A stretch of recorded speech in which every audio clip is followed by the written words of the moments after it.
Part of it is to understand who your enemy is and what their love language is. What does it mean for them to lose? And one of the primary things it means for them to lose is to lose territory. This Purim is going to be epic. I think that there's going to be some sort of showdown with Iran and Israel right around the Purim time. Now, I'm not saying it's going to happen, but I'm saying it would be amazing if that showdown happened and everything was flipped upside down on Iran's head this Purim.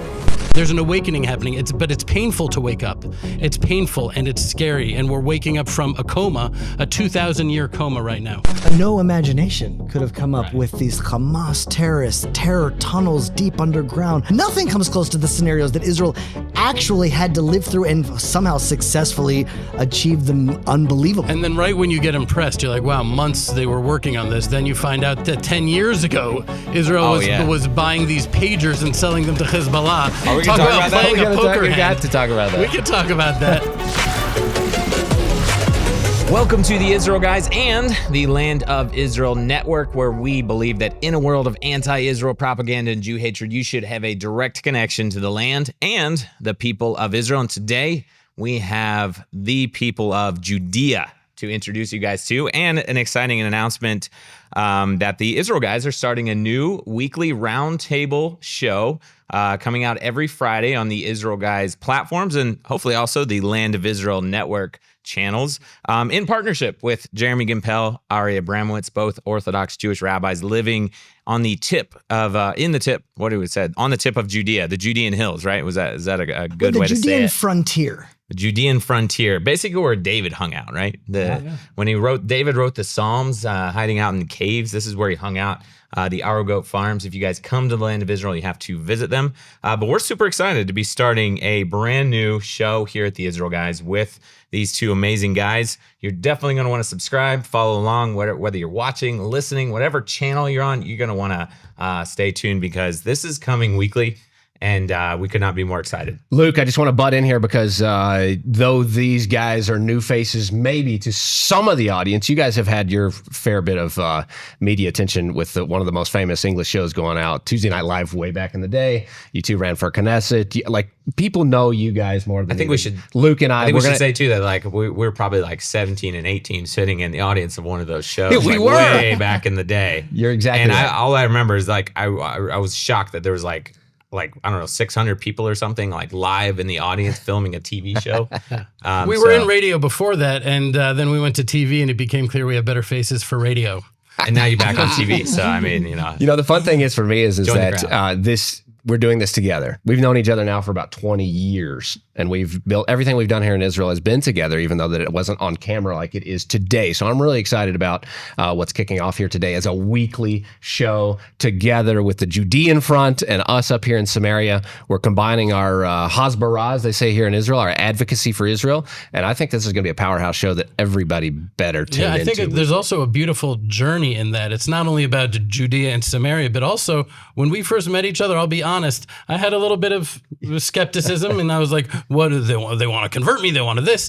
And then we became friends, and then good friends, and then best friends, and now literally like family.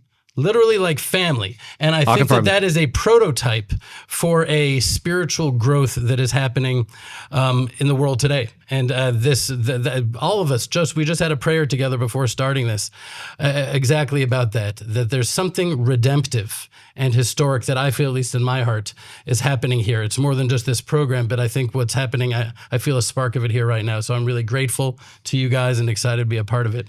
I think our relationship even got closer during the show when I, grabbed that hair off your nose That's before we started. That I thought that was, he was like, I hope this isn't attached. Like, yeah, that's brother.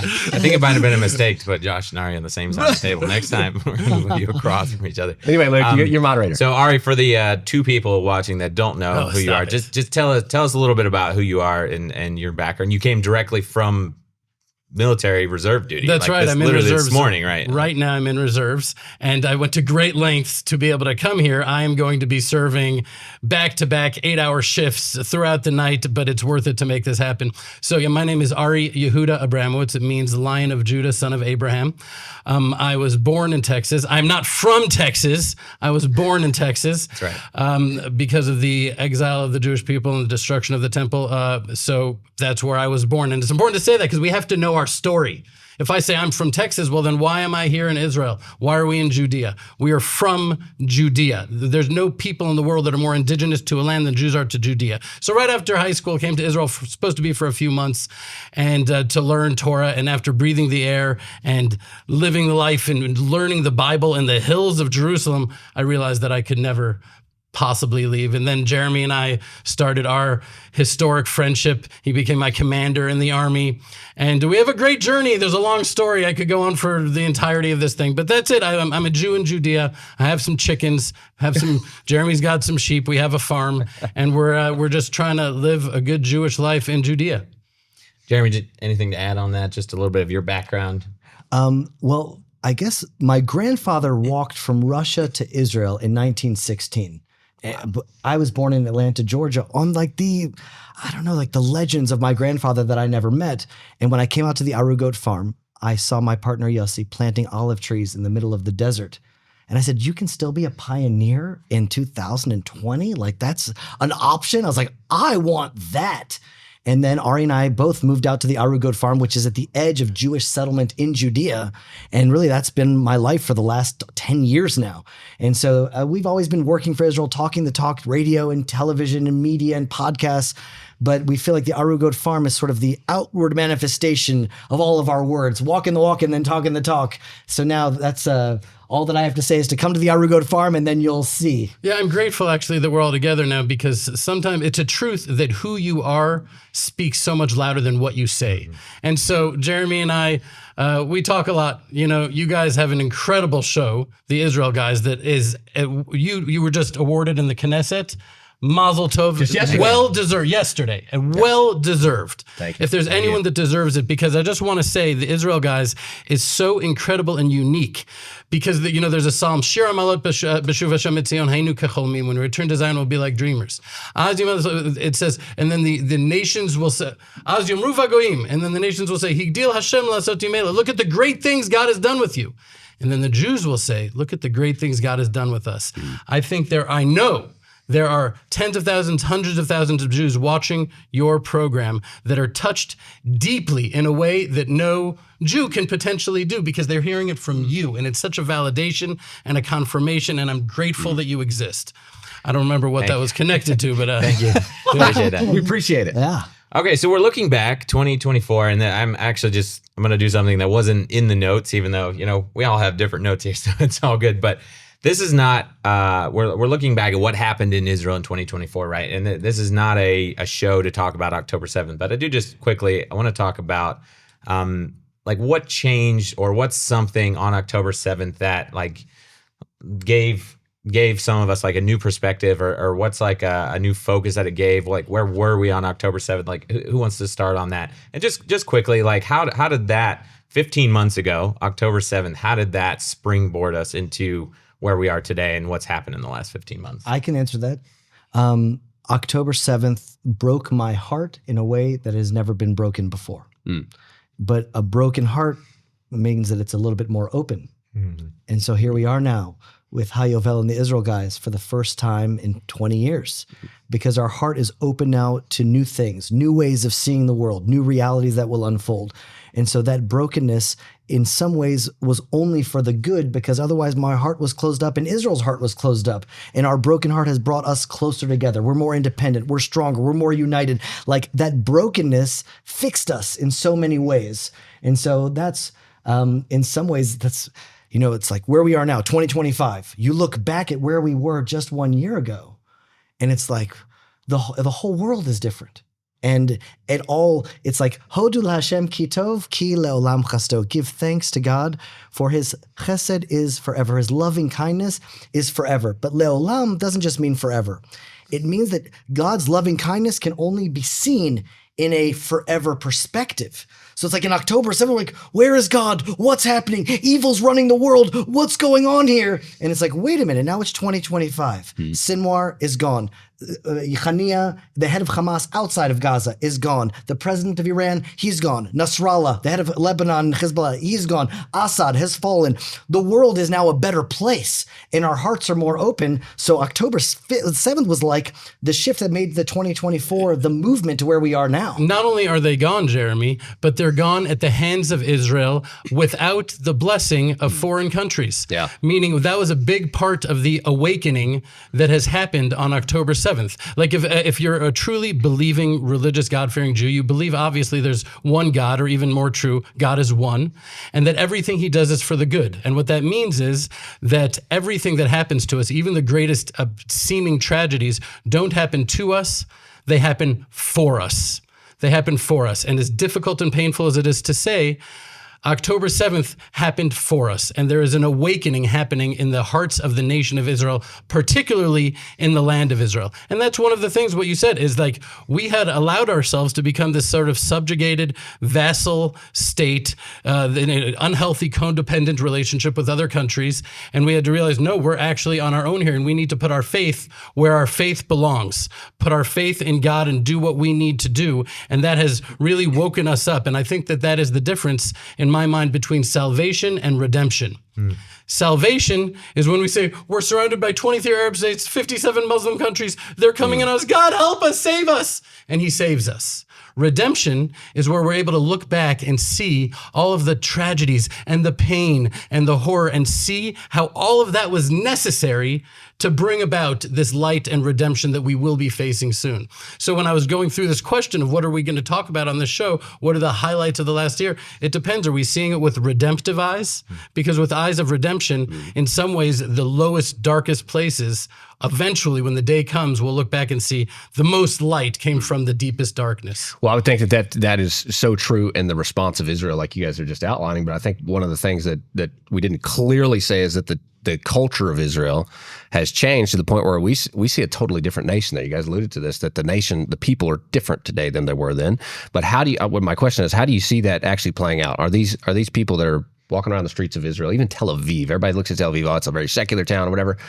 I think that Tel Aviv is changing. And everything has changed. Everything has changed. And I think that the Jewish person of today, of 2024, the past year, since we're talking about that, we're recapping 2024, those people are much more God-fearing, much more God-centered people. Is that correct? I think we're just more centered people in general. Like we've returned to ourselves. And so in the depths of ourselves is a soul that's connected directly to God. So we're just becoming who God created us to be. That's the ultimate goal. And we will go there one way or the other. We can either choose to grow into who we need to be, or we'll be grown into who we need to be. Yeah. I think one of the greatest manifestations of this exact thing you're talking, this awakening, is in the military. I mean, what did Israel call this war? They called it Charvot Barzel, swords of iron. Right. It's almost like they said, whoever can come up with the most boring, meaningless name for a war, swords of iron. Okay, you got Thursday off. It's like, that's what did Hamas call it? Right. The Al-Aqsa flood. Yeah. It was always about Jerusalem. And since then, the prime minister and the ministers have renamed it Milchemet HaHitkomemut, of arising, of awakening, like the war of resurrection. Oh, wow. Right? I didn't actually know that. And one of the things that I think is the greatest physical manifestation of that is right here. Yeah. I was in the unit of Golani. Golani has a tree. It's a great unit. It's a proud unit. It's on infantry. It's like the Marines of Israel. Jeremy's in Givati. Tzanchanim have a snake with wings on it. And since this war has broken out, you go to the front lines. Yeah. Everybody's taken off all that stuff and put this on. Some manifestation of this. And what does it say? It's got a picture of the temple. Yeah. And it says Mashiach, Messiah, because that's what this is about, and that's what we're really fighting for. And some people in the West are like scared of that. What does that mean? But what they don't understand is that this building, this temple, isn't a building. It's a relationship with God and a relationship with man. And if Hamas and Hezbollah understood, if Iran understood the light and love and peace it would bring to them, they would be helping us build it. Yeah. They would be helping us build it, and that's what this is really about. Which Luke and I can validate that because when we went to Gaza, we literally saw that patch on soldiers. Well, should we take the opportunity to just clear up, Josh, something that was said on the Israel guys recently? That someone in Israel created this patch, and that someone just happens to be Ari Abramowitz. It's true. No. Ari and Jeremy. But when it says this patch, I want to just make something clear. Here's what happened. There was a patch that had the word Mashiach, Messiah, with a crown. And there was one that had the temple. But I was like, it should have the temple and Mashiach together. So we merged them, just like the last week's Haftorah of, Judah and Ephraim, and merged them together. And that's the patch that we came up with. So you did. So now I'm about to give the worst ad in history. And that is, if you want one of these patches, you're going to have to find Ari Abramowitz in person and ask him for one, because they're not available on the Israel Guys store, and they're not available on the Land of Israel. Yeah, we're going to put them up. We're going to put them up. But they will be one day soon, hopefully. So now I'll tell you why. We had these patches, and there were people that come to the farm or whatever, they bought them, and what that allowed us to do is to buy more and give them out to soldiers. Yeah. I love giving them to soldiers because immediately on the spot, their old patch off, on. Yeah. And I'm like, you have tattoos, earrings, you don't keep Shabbat. What does that have to do with it? Right. What does that have to do with it? This is what it's about. So now you guys are welcome to send both of us 1 million emails asking how you can get the patches, and hopefully one day soon. I want to talk about, you guys correct me, Iran attacked Israel not once, but twice in 2024. Has Iran attacked Israel since the times of Queen Esther? I mean, more or less, like the Jewish people? Like, is this like the first time in thousands of years, and not once, but twice in the same year? Yes, that's true. That's a good point. And when you think about it, when you say Iran, who was the leader then? Haman. Yeah. Right? What did Haman do? Haman essentially had so much vitriolic hatred from such a pure place for Israel that nothing mattered other than the destruction of Israel. And so he built the gallows to hang Mordechai. And who was hung on those very gallows? Haman himself. Yeah. And Iran is doing that right now. We're seeing it play out in our days today. There's a reason that the book of Esther is in the Bible. A book is not just in the Bible because it had historic relevance, only if it has prophetic relevance. And the way that story of Purim played out is exactly how it's going to play out today. And Iran thinks they're creating nukes to wipe Israel off the map. I don't know how this is going to play out, but I'll tell you, I think it's going to end up, they're going to be doing it just to themselves. All right, my first prediction on the Israel Guys show. This Purim is going to be epic. That's really what I think. I think that there's going to be some sort of showdown with Iran and Israel right around the Purim time. Now, I'm not saying it's going to happen, but I'm saying it would be amazing if that showdown happened and everything was flipped upside down on Iran's head this Purim. Yeah. It's only a few months away. I remember we're at the farm and we are on the tip of settlement, so we didn't have the luxury. When the missiles come in, I put my family in our little safe room, and then I'm out patrolling. Yeah. And I saw hundreds of intercontinental ballistic missiles right over my head. Yeah. And it was almost, I didn't actually see God, but I did. Meaning, pop, he's popping them out of the sky. And someone would say, well, that's the Iron Dome technology. Who gave us the knowledge and intellect and ability to do that at the time exactly when we need it the most? And I just felt the wings of protection. Yep. Statistically, their success rate was so low, it's like 1 in a million. That would happen back to back. No, I also want to say it was the largest ballistic missile attack in world history. Yeah. And no one was killed except for one Hamas operative. So they shot all of their missiles on us, and Iran is the leader of Hamas. And all they did was in the most miraculous way possible. Have you seen that video? Oh my God. That video, everyone has to see that video because a Hamas operative escaped Gaza, was on his way to do something horrible in Israel. The guy in Jericho, and he's just walking around the streets and then by himself. By himself, and there happened to be a security camera so we could actually witness the miracles of God, because statistically it doesn't make any sense. And then from the sky, the shrapnel falls directly on the Hamas operative. So the largest ballistic missile attack in world history. Meaning we just take the miracles for granted because there were so many miracles in 2024. But that one was the ultimate that I had ever seen. You know, this is a piece of the rocket here. We've got lots of pieces that landed literally all around us. Because I was also on a first response team. And a piece of shrapnel landed about 1.5 feet away from me. Wow. So you think about the miracles. 1.5 feet away from you. Yeah, because I was standing on guard there on one piece, just in contact with the military. We didn't know what was going to happen. I mean, we're all looking at all these rockets flying over our heads, and we didn't know what kind of insurrection would happen inside, right? That's what you guys were worried about. We're surrounded by 4 We're hearing, towns, literally like right hearing here. in the background, Allah Akbar, voices being yelled. I don't know if you guys heard that in Judea. From here in Samaria, it was very clear. It was the roar in the background of the rockets going overhead was Allah Akbar being yelled from all of the Arab villages around. And then a piece of shrapnel lands right beside me. I thank God that piece of shrapnel didn't hit me, but I wonder how many, and there's talk about a miracle of 2024. How many pieces of shrapnel did God just kind of like have to move in order for not one Jewish person or one like myself that's here to support Israel not to be harmed? Lot. We had a 10-foot missile land on the mountain right across from us. 10 foot, half of the missile fell right there. So yeah, there's just miracles. When you're so surrounded by miracles, then miracles become nature. And that's what nature really is. Nature really is a miracle that's just repeated enough times that it seems like it's, but yeah. I have something to add. Go ahead. Because I've prepared for this show. Okay. How many missiles were shot on Israel in all of 2024? It's a good question. From Syria, from Lebanon, from Gaza, from Iran, all of it together. Yemen. I'll tell you, because I researched There's one this. a day from Yemen right now. Right, from Yemen, that's another one. But in total, how many missiles were actually shot onto one country in 2024? So according to my research, about 26,000.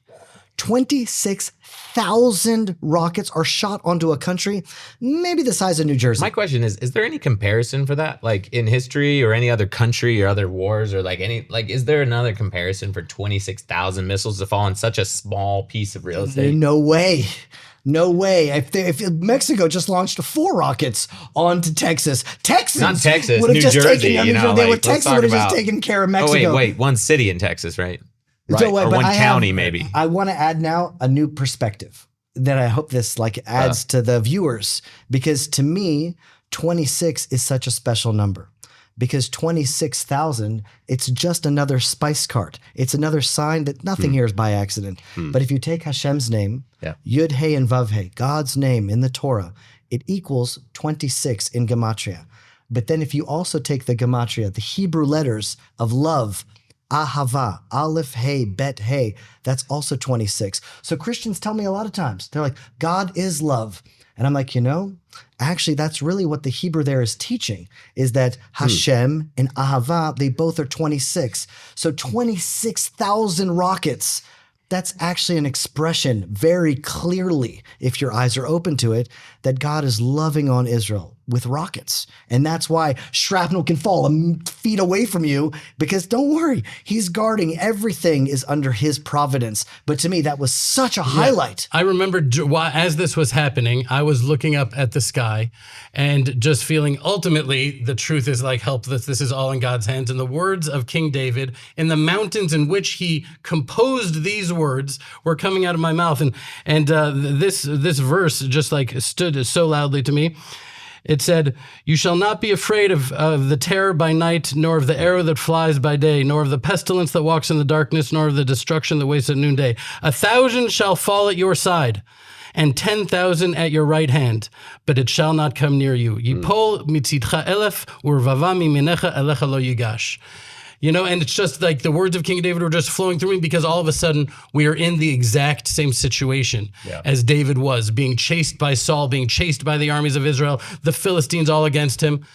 And he's surrounded in the valley of death, and he will fear no evil because God is with him. And here we are. I heard a really amazing report, and I've not yet verified this, so I shouldn't be saying this right now, but it is so darn cool that I have to say it anyway, and we should verify it later. But I heard that psalm that you just read was one of the top 4 Google searches in Israel the time of the attack. Wow. Well, I heard it was number 1. That. You heard it was number 1? Number 1 okay. at the first attack. So I was just making it a little bit softer, but you've just upped it even more. Yeah. But have you guys verified that? Yes. I believe I remember that. I don't remember. I haven't verified it, Sure. but I remember that being said. The point is that points to the point that we made earlier, that there's a new generation of Israelis. Well, you brought up Tel Aviv, Josh, and I wanted to speak about that. The most popular song in Israel now is the most amazing song. It's Hashem Yitbarach, Tamid Ohev Oti. The Lord, blessed be He, always loves me. And He's only going to make it better for me and better. And we're only going to get better. And it's only going to be better because God only loves us. And that's in the dance clubs in Tel Aviv now. That's at every wedding. I was just at the most secular wedding that I've been at in years, in the heart of Tel Aviv. and everyone there is dancing, and they're all playing Hashem Ohevoti, God loves me, God loves me. So something is really changing in like the fabric of the culture of the heart of the people of Israel. Yeah, it's really a mistake to look at Israel ever and to judge it by the externalities. If you want to love Israel as God loves Israel, then read through the Bible and see the nation of Israel rebelling and rebelling and rebelling. And then nonetheless, despite all of it, God blesses them and loves them and says, you're my chosen people and I love you. And so it's a mistake to look at externalities and superficialities. Something deeply beautiful is happening. There's an awakening happening. But it's painful to wake up. Yeah. It's painful and it's scary. And we're waking up from a coma, a 2,000-year coma right now. And that's what people are saying. And sometimes from the outside, people are like, things are going bad in Israel. But the sages say the chicken grows as the egg decays. Mm-hmm. And from the outside, it may look bad, the egg is decaying, but there's a new life coming forth. Wow. Yeah, I think I'll just say that, like, it's even almost hard to separate the two Iranian attacks, except from my perspective, I was actually scheduled to fly back to Israel a few hours after the first Iranian attack. So like I'm sitting there looking at my suitcases packed, watching the news and the rockets falling, and the only thing I could think of is like, why am I not there? Right. So then I was here during the second attack, and I think like you're saying, Ari, like how in the world could you not see the hand of God or see the miracles or begin to believe in God when you're looking at hundreds of missiles over your head like a light show? And, we're seeing hundreds of missiles streaking. I went up on I think we're the same as you guys. We don't have bomb shelters here. So my wife and children are down in the hallway on the floor. But obviously, because we have the Israel guys, like we got to film this. So I went up on my roof.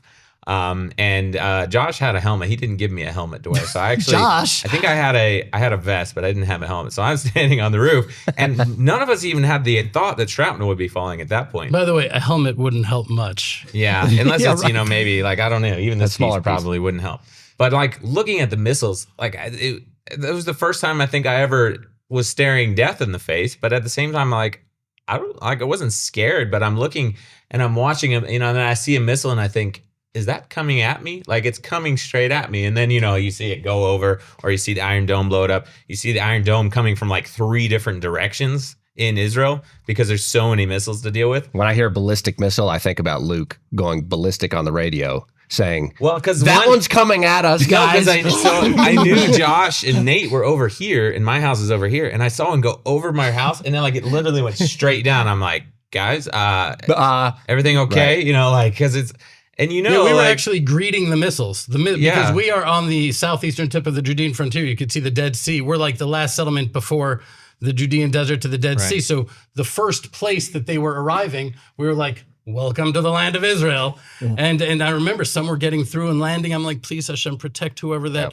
Yeah. And miracles, just miracles. No, here it was like the the interstate watching them go over, because it was just like north to south. But and then, I heard a huge, I kept it in my office because I was like, this is my piece of shrapnel. I went out on my front porch and all of a sudden, just thunk, like 50 feet away in the driveway, just heard it just hit the ground, and went out a few minutes later and found it.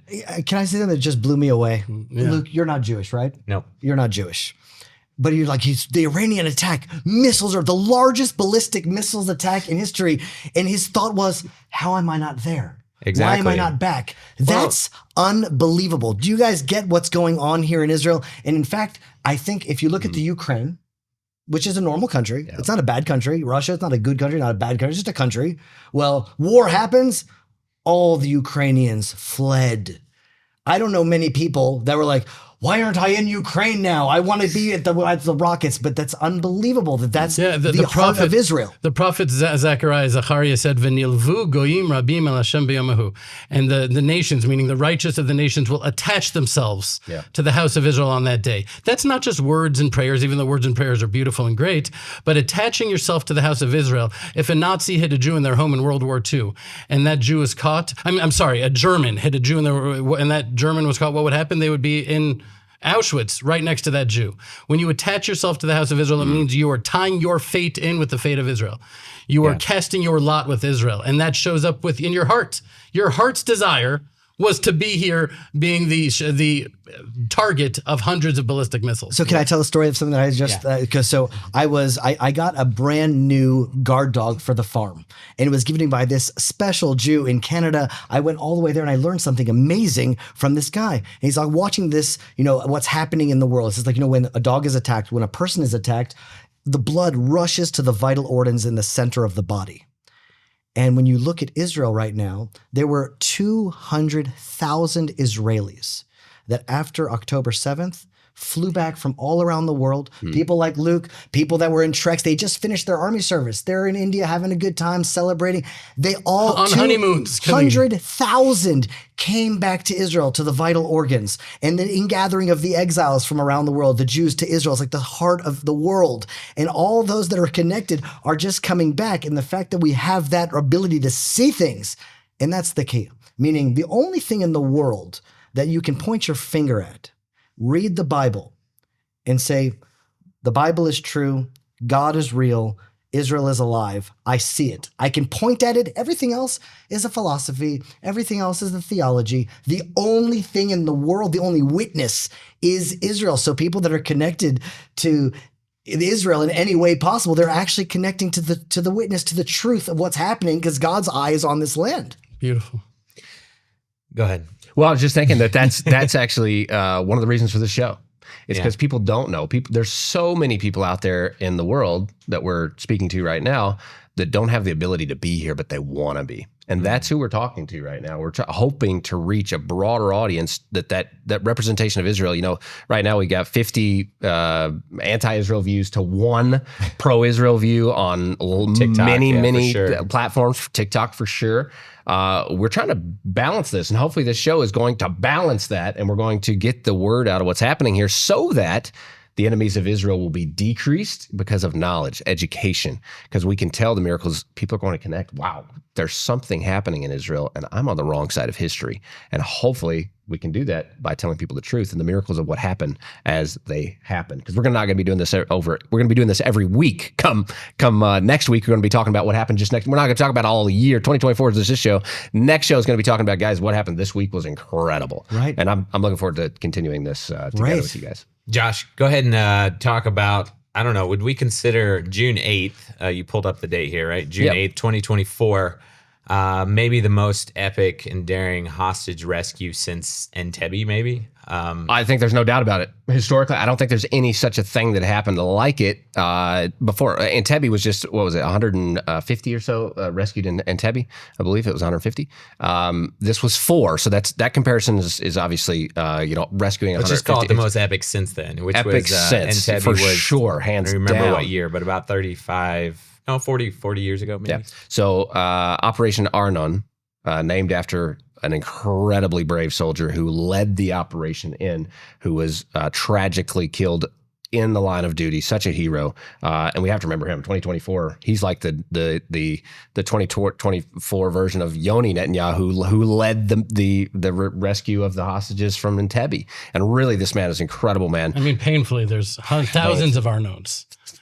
This 2024 and that has been a hard part. Recognizing the positives, there's been a lot of hardships. And tremendous. And we I just saw a thing with all the wives that are don't have husbands because of this war. I mean, this has been a hard year. We're not going to focus on the hard, but we have to remember the hard as we talk about it. And this epic point that now we'll move into was the positive side of this incredible thing. The IDF, the Shin Bet, the security agency of Israel, along with the Israeli police, held this incredibly daring, complex, one of the highest risk missions you could possibly do.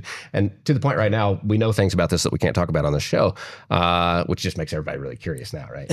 And it's also cool that you're so trusted, not only from me and Jeremy, but by the nation of Israel at this point, that you know those things. Yeah, yeah, right. But I think the bottom line of it is and that kind of leads into probably one of our best or most memorable moments in 2024 is when we got to go inside of Gaza. Right. And some of the things we were told by a commander in the area was that there was a massive undercover operation to this hostage rescue that was going on probably even months in advance that led up to this. And it's just like the books that will be written and the 30 movies years from that now will be made, 10 decades from now are going to be like just world class. No imagination could have come up Right. with these Hamas terrorists, terror tunnels deep underground. I mean, the greatest movie that I've ever seen, Mission Impossible, James Bond, nothing comes close to the scenarios that Israel actually had to live through and somehow successfully achieve them unbelievable. And then right when you get impressed, you're like, wow, months they were working on this. Then you find out that 10 years ago, Israel was buying these pagers and selling them to Hezbollah. Are we going to talk about that? playing a poker We got hand. to talk about that. We Come can on, talk Ari, about that. Tell the story, Ari. I mean, You- this is probably the moment in 2024, right? The pager operation. The Pedra, everybody knows about the Pedra operation, but I remember, et chatotai ani maskir, my sins I shall confess, that as I was watching the video of these Hezbollah terrorists that had these pagers blown up, there was just an instinctive part of my heart that felt bad for them, just the human pain of it. And then I was like, wait a second. No, this is something we need to celebrate. We need to celebrate this. Well, you have to understand, Hezbollah is the Hamas of the north. And the horrific violation of the daughters of Israel in the south, Hamas putting babies into ovens as they raped the mother to the cry of the screaming baby, the degree of evil that we're facing. And they wanted to do that to the daughters of Israel in the north. And with the very organ that they wanted to violate the daughters of Israel, it was blown off them by a pager. It's something to be celebrated. We need to have it within us to understand that absolute pure evil incarnate needs to be destroyed. That's something that I think the West has lost, and there needs to be a moral clarity there. Yeah. I'll tell you what came to me this Hanukkah, because everyone celebrates Hanukkah. Even the New Testament, Jesus went up and celebrated Hanukkah in the temple, even though that's a rabbinic holiday. So that's what Hanukkah is the most famous Jewish holiday in the world. I was in Orlando and it said, Happy Hanukkah in the airport. I'm like, wow, that's really interesting. Like the whole world, Hanukkah's on the radio. Everyone knows Hanukkah. But Hanukkah was a part of a 25-year battle. And what we celebrate was in the third year. The third year, the temple was liberated and we lit the candles, and that little miracle of the 8 days, like that happened in the third year of a 25-year war. Why do we celebrate? And it was instituted almost immediately. Meaning we were already celebrating the miracle of having the temple back, the miracle of the 8 days. It was unbelievable. It was like in the middle of the war. But there was a moment that they feel like we're going to win. It may be a long battle. That peeper moment for me was a Hanukkah moment. It was like a shift in the tide where everyone understood, oh, don't mess with Israel. That's something that no one ever imagined, that they had planted beepers 10 years earlier, surveillance, and they were just waiting for the time. I mean, it was like such an unbelievable moment that we were blessed to have such brilliance come through us into the world. But it was like a shift that I was like, from that moment, I was like, oh, this is going to be a year of triumph. It wasn't only a blessing to us, but I don't know, if you're not a Jew, you can't really understand what this was. But after October 7th, every Jew in the world had their heads down. There were people marching in the capitals of the world saying, gas all the Jews. Are like, we're victims. We thought you would all be with us. And 3 days later, the viciousness and the attacks have been horrible, because when Israel is lowered, what the King David said it best, mashpil geim umagvia shafalim. God humbles the arrogant, but what else does he do? He raises up the humble. And that's what we have seen since October 7th. We were arrogant in our technology and in our this and in our that, and then we were humbled. And now God is raising up his humble nation of Israel. I just want to say that the mission, a lot of people that outside that were critiquing Israel, as the whole world feels free to do constantly at a nonstop rate, one of their critiques was constantly is Israel is harming civilians, or whatever. No other word do they even care, but only when it comes to Israel, which there's not one Jew in the whole country that doesn't care about civilians that are not involved in a war, and that's another topic. But with this beeper thing, nobody could say that, because this was the most targeted strategic attack against soldiers that didn't harm anyone else. It was literally against the culprits of attack against Israel, and only them. And the same people, though, that blamed us then, they blamed us there also, and they were against the beeper attack. And by the way, it's so boring. It's sad. I feel bad for those people, because they're like, in Operation Arnon, there were 3 civilians, and what are civilians doing in the middle of the Hamas thing? And why are civilians holding them in their houses? I question the civilianness of these civilians. No, but to be clear about that nonetheless- point, though, they were held in civilian homes, for goodness sakes. A so-called civilian. Well, that's the whole point. If they're held in civilian homes, are they actually civilians? Yeah. But the point is, you're missing out on such an unbelievably epic, heroic, better than Hollywood story in order to be like, no, but there's, it's just boring. It's just boring. Yeah. No, I think it's just amazing to like the whole story that's come out with the Mossad now that they've been working on this for more than 10 years or something like that. They were literally testing every device to make sure that when they set them off, it would only kill or harm the individual that it was attached to. And then they like went to great lengths that every beeper and radio went to a Hezbollah soldier so that these were only in the hands of terrorists. Like, is there any other nation or military in the world that like does things like this? There was great parodies that came out of it too. Oh, Go ahead. Yeah, no, the memes were incredible and still circling the internet, I think. But no, I think it's just so crazy that the opposite of what the world claims about Israel and the Jewish people is actually what's happening. Like they claim they're targeting civilians and Israel is the most moral military in the world. You know, they claim they're starving Gaza. We literally drove into the fence of Gaza and the first thing we saw was like hundreds and hundreds of pallets of food just stacked up waiting to be distributed inside of Gaza. And they told us like the number, I think it was like 200 trucks a day or something that were delivering this. And what happens? Hamas confiscates Sometimes right away. I feel like though these accusations against us, however lie and untrue they are, maybe we should lean in.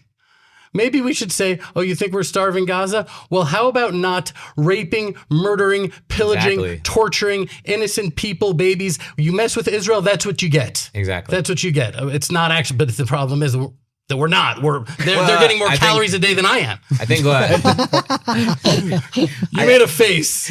Like, you looked at yourself. I'm in the same boat, so you know, I got you there. But I think the bottom line is it's like there's nothing Israel's ever going to do that's going to like convince the world, at least the anti-Semitic world, that they're like moral or good enough. And so like Israel shouldn't care, right? Israel should be strong for Israel. And moral. But we're moral because not to impress the world or get their blessing, but because we are a nation that fears God and understands that there's right and wrong, but not in order to get approval of the world that doesn't care. Because countries don't have friends; they have interests. Israel should do what they need to do to win. They should do what they need to do to take out the bad guys. They should do what they do to reach victory, to destroy Hamas, destroy Hezbollah.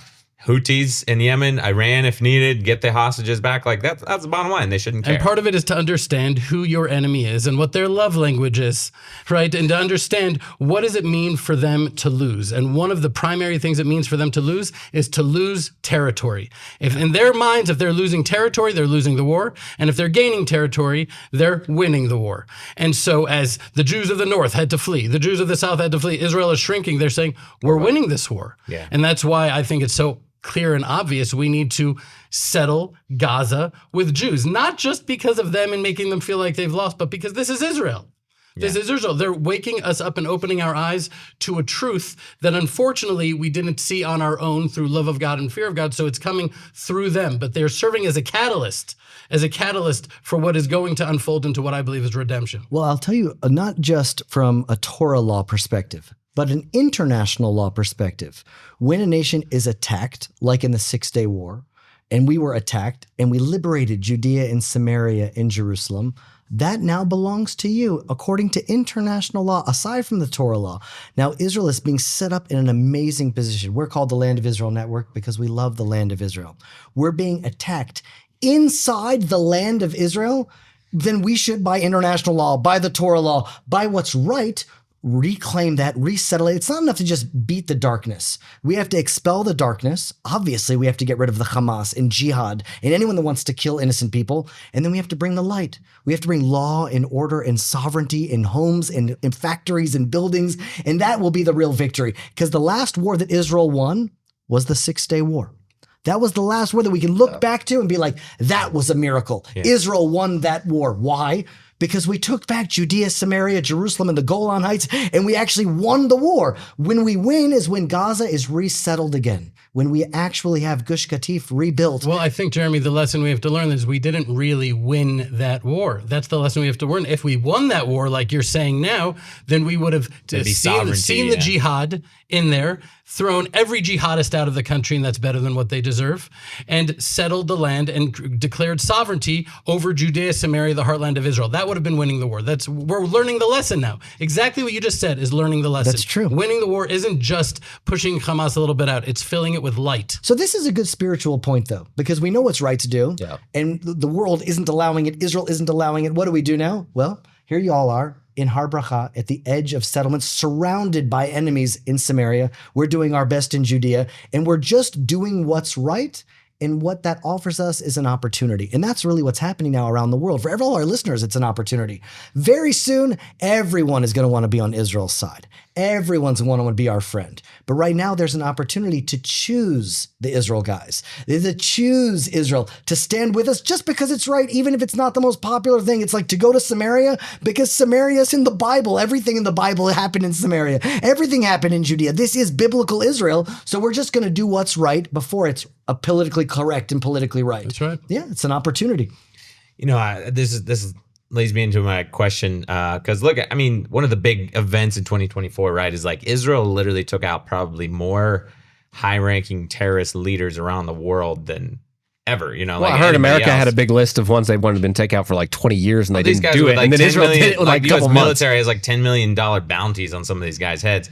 But I was looking at it, and then I realized there's no way I'm going to be able to list all of the assassinations that have taken place. So my question is, how in the world does Hamas, how in the world does Hezbollah, Iran, how is anybody willing to take these guys' place? Because they get promoted and 48 hours later. Well, I think for me, they're gone above the again. beeper situation was the replacements that came, like Nasrallah, and then the next guy, and then the next guy. It was like, you idiots. Yeah, they had memes coming out where this guy was like this guy's like, no, he's the leader. I'm not Don't me. think- Yeah. And they were literally taken out. It's just one so, after the it's other. so funny, you know, because there's like a lot of Jewish comedians in the world. There's like we're like such a small people, but there's a lot of Jewish comedians. So yeah, there's like a funny thing about Jews. So I have a nephew who's in the commando unit in Nachal, served a year and a half, literally just in Gaza every day, like fighting the forces of evil.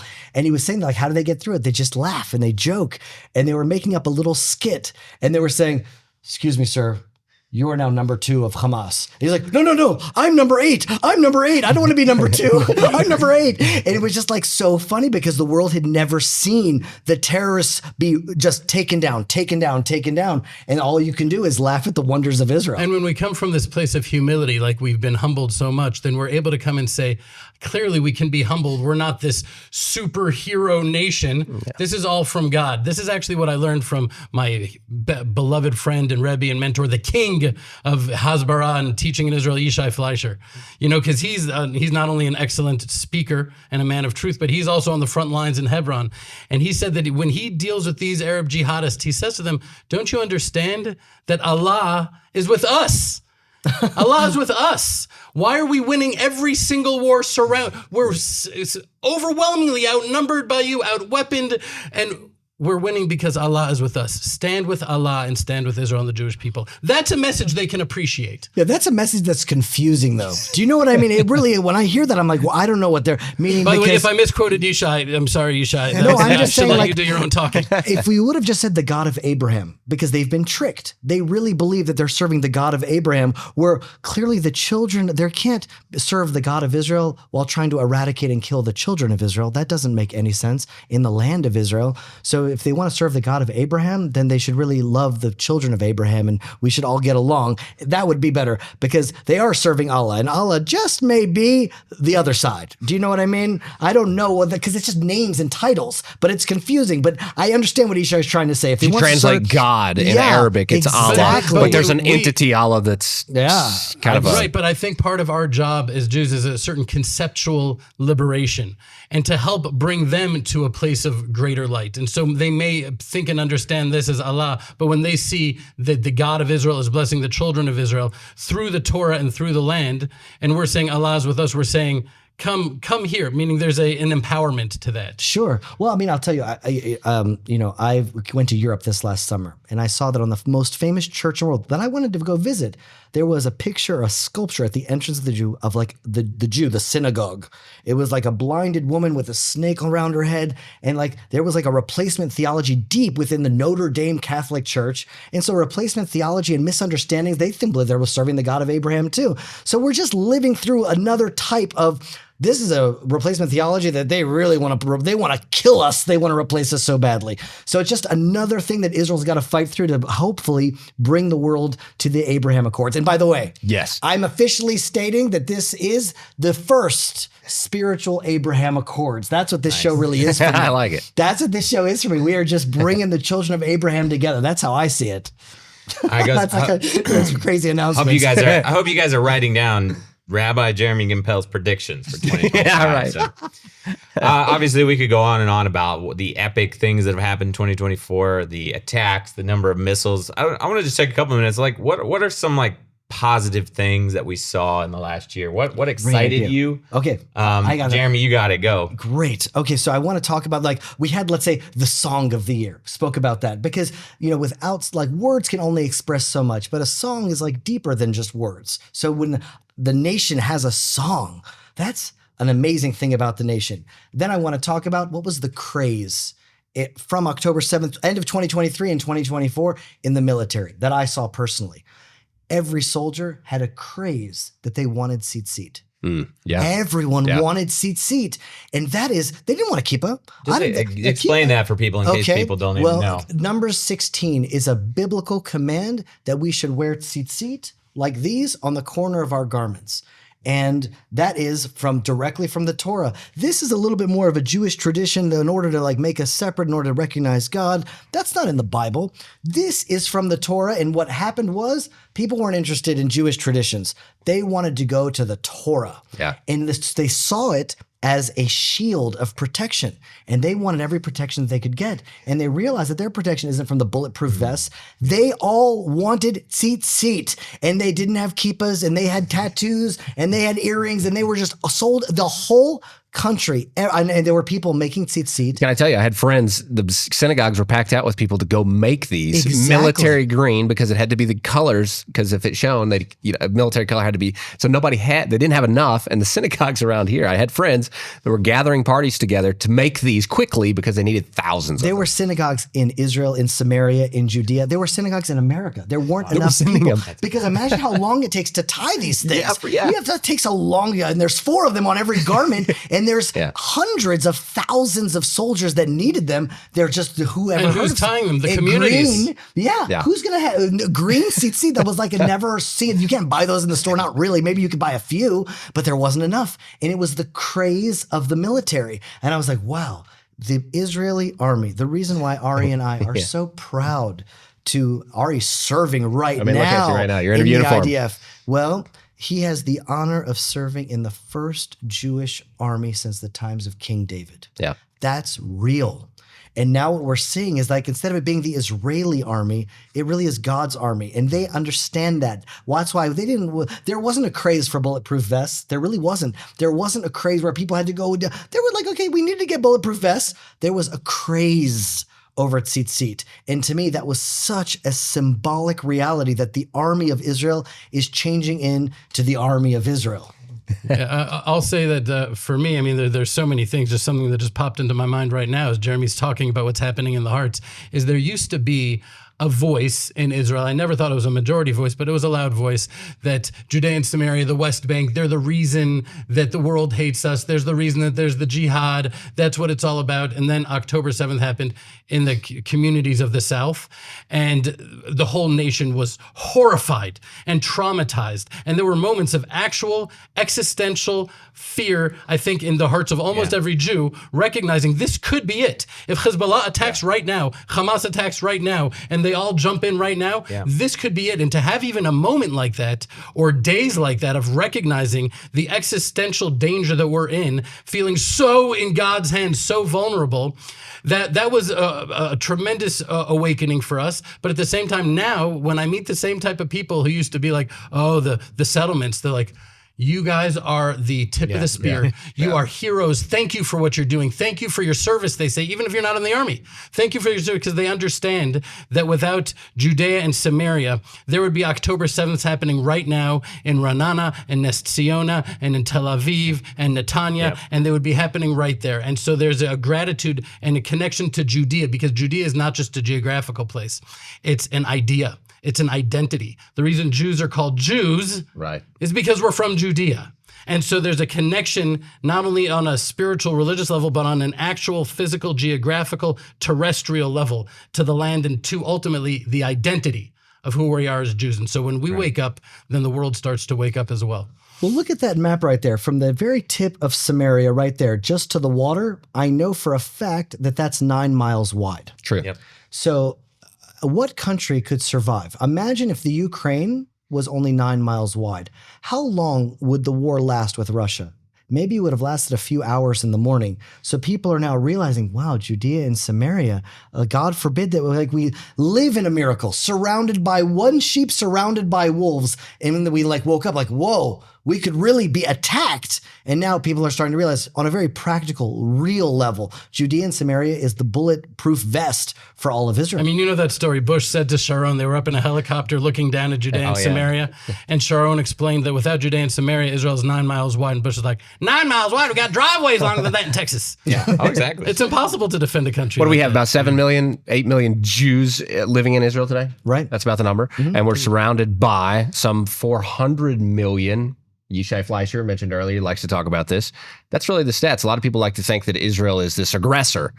And that's part of our education here. How can 6-7 million be the aggressor over 400 million hostile people around them that want to finish them? That's why that's the reality. Yeah. They need to secularize it and politicize it and say this is about an Israeli-Palestinian conflict. Where what is Palestine? It's a fiction. It's an invented fiction. It's not real. And to say that, well, then it's a political thing as opposed to Jewish conflict with global jihad. And now all of a sudden, Israel is not the Goliath. We're the little David, so facing a Goliath that proportionally is much stronger than the actual Goliath was to David. Right. On topic of Judea and Samaria, I think the world has not only shifted from two-state solution, Palestinian state is like the world, the norm and the priority, to now like, oh, you know what? No, that can never happen. And obviously, people are still going to talk about it. The UN is still going to talk about it. The ICC, the ICJ, European Union, they're still going to push for this. But I think everyone in Israel knows, and I think the sane world knows this can never, ever happen. And I think a really good indicator of that in 2024 is the terminology is now changing. All of the media in the world has always said West Bank or occupied territories, right? If you really get like someone that knows what they're talking about, they might say disputed territories, but that's like the best you're going to get. Nobody ever says Judea and Samaria. Nobody knows that Jerusalem is part of the West Bank, right? Nobody says heartland. Nobody knows that this is the biblical heartland of Israel. That's shifted. That's now changing. Largely because of you guys. No, we're not there yet. But yeah, we were part of an amazing resolution along with some other organizations and people that helped spearhead this in the NRB, which is the National Religious Broadcasters Convention in February 2024, a resolution for the media to start saying Judea and Samaria. And now we're even seeing the United States government starting to, people that have common sense in the government actually pushing for this. Tom Cotton, right? Senator Tom Cotton has introduced a bill in the Senate for the government of the United States to stop using incorrect terminology on official U.S. documents. Now, because we could spend another hour talking about why it's nonsense and how the Arab world has just created this term in order to delegitimize and demonize the people of Israel. Because, like you said, Jews are known as Jews because of Judea. That's the bottom line. Bottom line. If you say the West Bank, it's like, yeah, we can argue all day. But as soon as you say Judea, people are like, oh, wait. Well, that's part of the reason why they changed it. Get the settlers out of the West Bank and then get the Jews out of Judea. That's why they need... Two things. One, Jews, Judea, it's like that's an automatic connect in people's brain. And the other thing is, if you read the Bible, if you're a Christian or a Jew, if you're Judea, if you have those values, you're like, Judea, doesn't the Bible talk about that? Like, didn't David live in Judea? Here's the funny thing. West Bank didn't even come about till 1964 or something. That's really not that long ago. Look at a map from 300. The Palestinian, what is that? What are you talking about? It's even worse than that. Like, what is it west of? It's west of Jordan. Jordan has no claim on that land. They don't want that land. Nobody even recognizes it. It's totally an illogical name to call it the West Bank, but better to call it the West Bank occupying settlers evacuate than saying, hey, Jews, get out of Judea. You're exactly right. It does pain me a little bit that it took you guys, that it took Tom Cotton, one of the fights that happened within our camp that I have regularly with heroes of mine that are the best spokesmen, is they use the word Palestinian. And I think it's because they feel like they need to be within the consensus. They need to be able to use that word to be taken seriously, but you're actually losing the war. Right. You have a wife, Caitlin. Let's say I said, well, I identify as Caitlin's husband.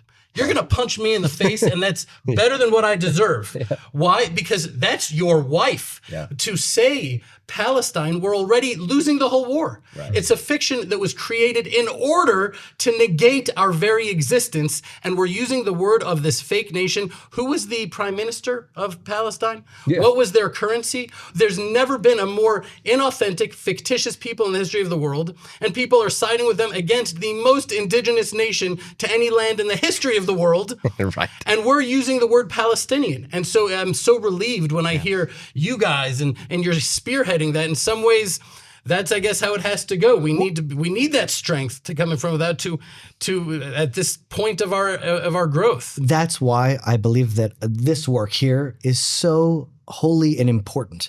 Because yes, the NRB is just in the media. It's just people. It's just entertainment. It's just radio and television. It's like, no.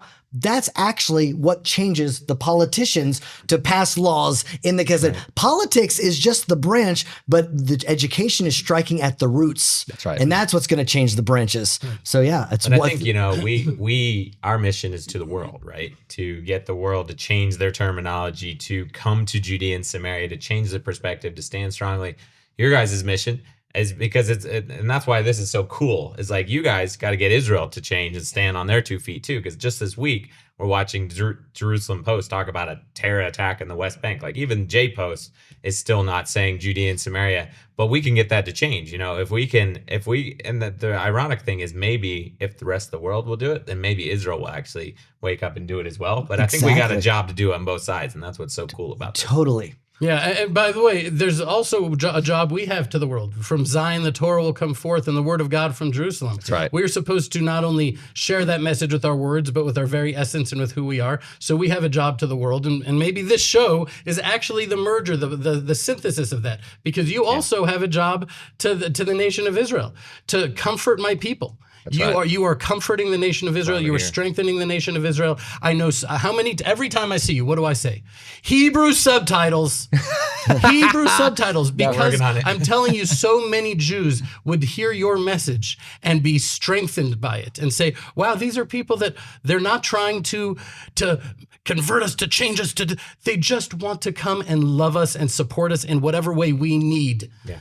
And that is just such a powerful message. Okay, so I want to just add to that. If our job then is to bring Torah, I would love to at least say a Torah for this upcoming Torah portion. Let's do it. Okay, so this is the last Torah portion of the week, and then we're going to enter into the book of Exodus. And Exodus is really sort of the beginning of the Torah. It's like the Jews, Sinai, the Torah is given, the 10 Commandments. It's like we're a nation of Israel.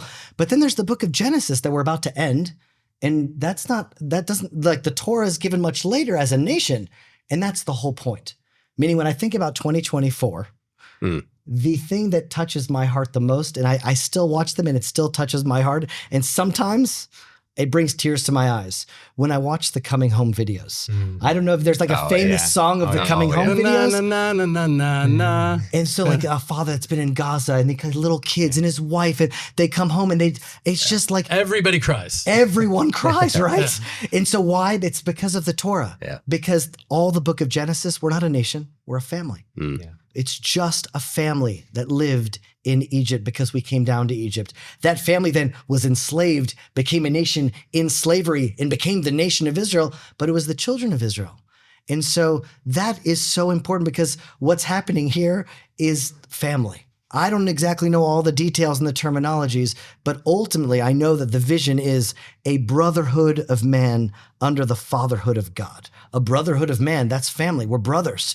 And when we have that connection, it doesn't really matter. Meaning, if God is in the center of our lives, then we are all just ultimately going to be one huge family with one God and one planet. And that is the vision and I think the message of why we started off the entire Torah. We're ending now the book of Genesis. It's the end of the family, the beginning of the nation. But never forget the nation of Israel, what the whole foundation is family. And that's why those videos are so memorable from 2024, because it's all just the beauty and love of family, because love will conquer all the hate and all the Hamas and all the evil. Love will win, and love is all in family. You know, one of the things Hamas said that the reason that they launched this war was about the Temple Mount, about the temple, that Israel has brought in these red heifers.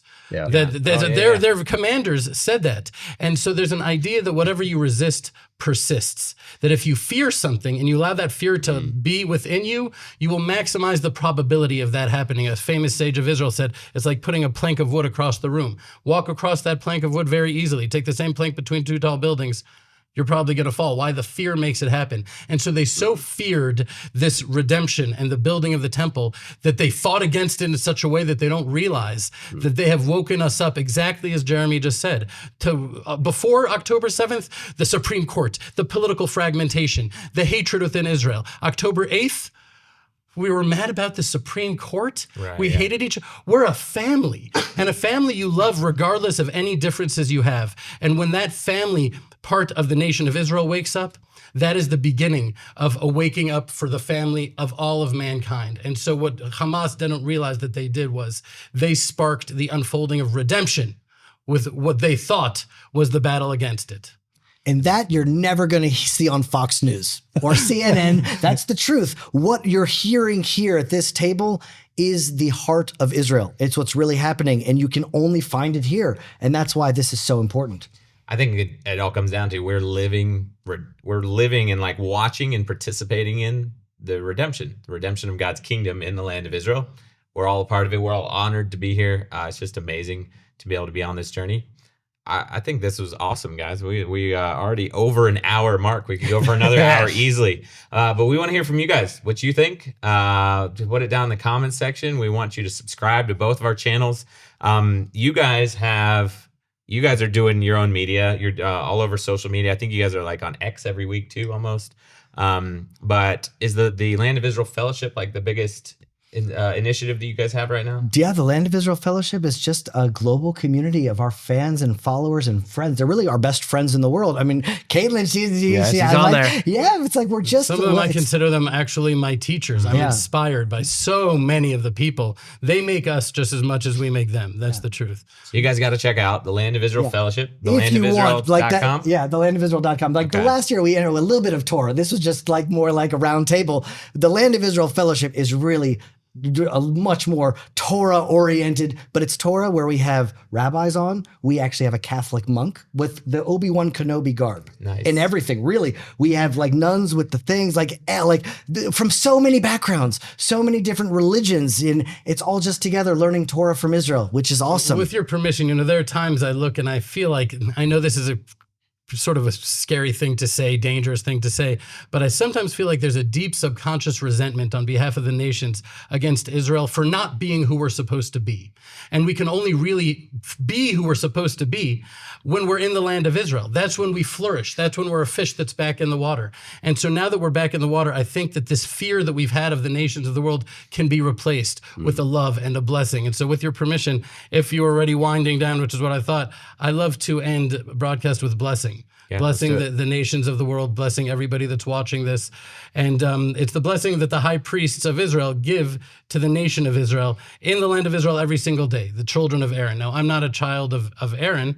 I'm, I believe, from the tribe of Judah. My name is Ari Yehuda, the Lion of Judah. But what do I know? Yeah. Who knows? But the Bible tells us we're an Am Kohanim, a nation of priests. And with that, it would be my great privilege to bless all of you here and all around the world. Please do.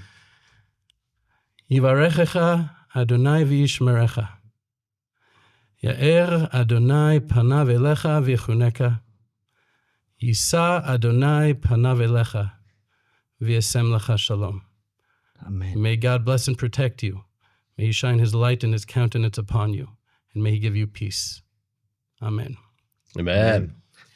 Guys, rabbis Ari Abramowitz, Jeremy Gimpel, the Land of Israel Network, thelandofisrael.com. You're going to want to go deeper with them. My one goal for next week is to get this one gnat out of the show here. Yeah. It's been flying around in front of all of our faces. My father would always say, there was a fly flying around, and he would take a knife and he'd, got it. And I was like, but it's still flying around. He says, yes, but it will never reproduce again. You can cut that out. No, it's staying in. It's staying in. Guys, make sure you subscribe to the Israel Guys channel. Or if you're listening, follow us. Make sure you subscribe to the Land of Israel Network channel. We'll be back next Friday, guys. Let us know what you think. Right. Reach out to us, both of us. We'd love to hear from you. 2025 is going to be the best year ever. I believe it. Amen. We're excited. We are so excited, guys. As always, stop listening to the lies and the propaganda and connect with what's really happening here in the Land of Israel. We'll be back next week here at the Israel Guys and the Land of Israel Network.